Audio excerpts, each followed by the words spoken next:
Trash removal on Roosevelt Island is different from nearly any other place in the United States. It's called AVAC, Automated Vacuum Assisted Collection. And here to tell us all about it is Department of Sanitation Senior Stationary Engineer Larry Carrick. Whose idea was the AVAC? How did it come about?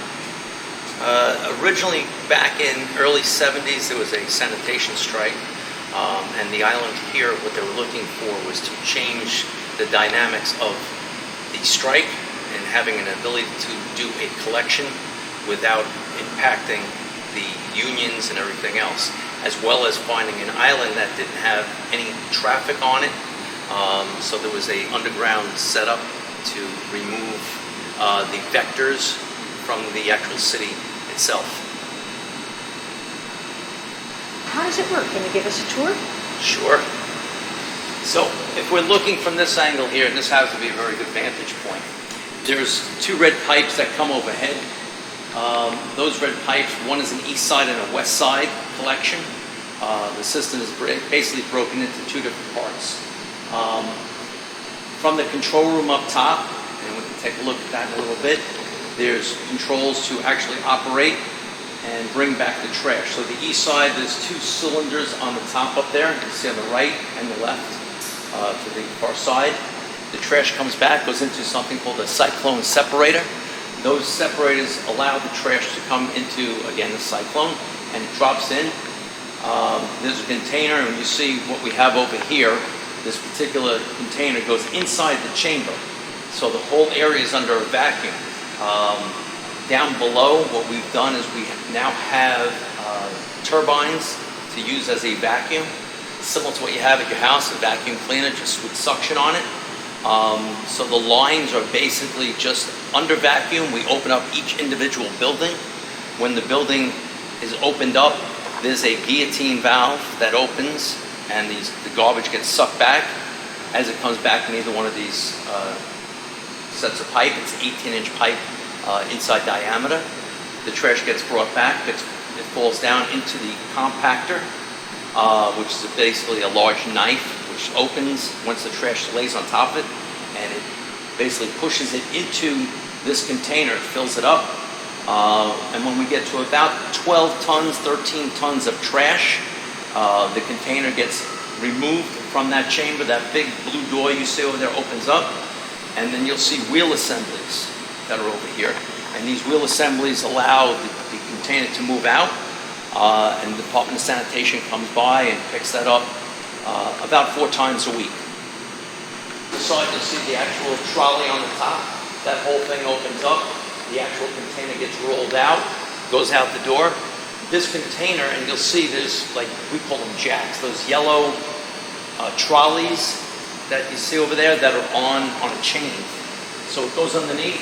It'll pick that container up, and we can move it any direction we'd like to move it. The 2 sets of pipes coming in, east and west side, and as it comes in, it goes into a cyclone. These are the cyclone separators. It brings it on in. The trash falls down. In here we have a hydraulic compactor. The hydraulics cycle, and the trash gets pushed in. You can take a look at this viewport over here, and you can actually be able to see the actual cyclone bottom of it. Right now, there's very little trash in there, but what I can do is I can cycle the actual compactor, and you should be able to see the actual knife open up and then close.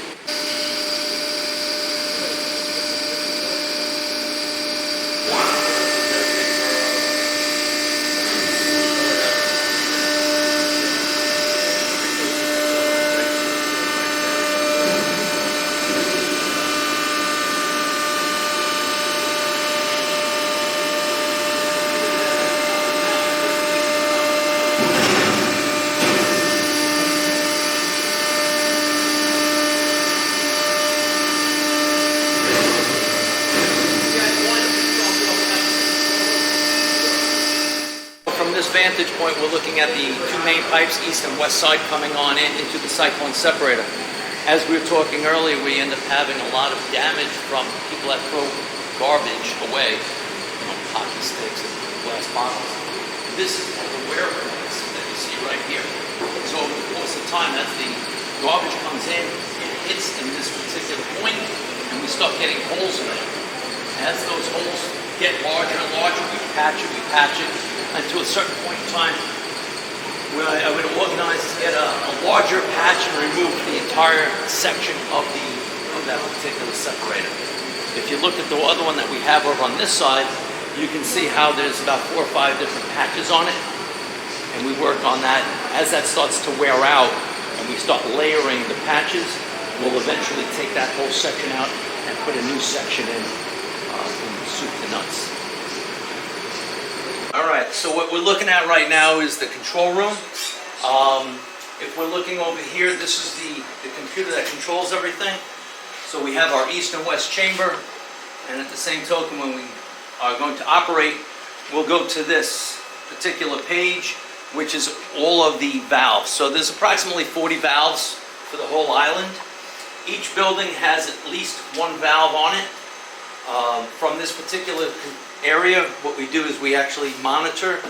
As we open up, the trash gets in the chute of the building, and from the bottom there's a guillotine valve or a plunger style valve.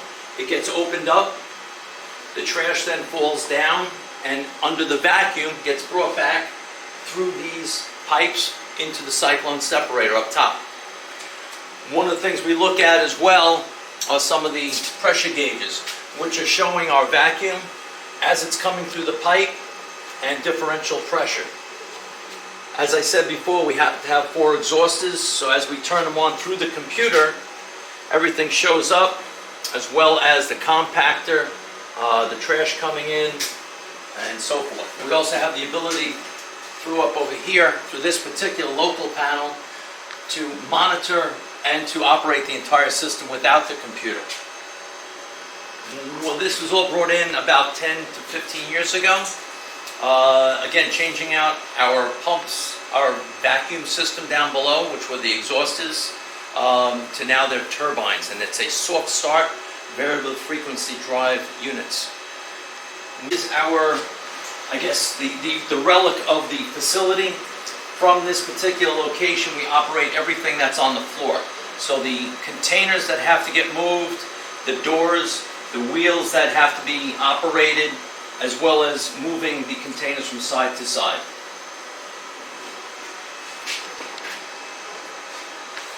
How much garbage goes through the system every day? Each day is a little different depending on the day of the week. But basically on a weekly basis, we do somewhere around 50 tons of garbage between the east and the west side. And again, basically about 24 to 25 tons on either side.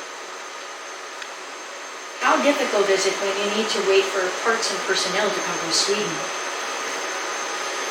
The parts that we end up ordering, we try doing in advance. We try setting up twice a year for the people from Spain to come in, and they end up doing the repair work. They'll end up working on the electronics. We end up talking to them on a regular basis. I have their email address. We set that all up prior to them coming, again, usually sometime in the beginning of April and the beginning of October. And finally, what are the weirdest things that people have thrown into the system?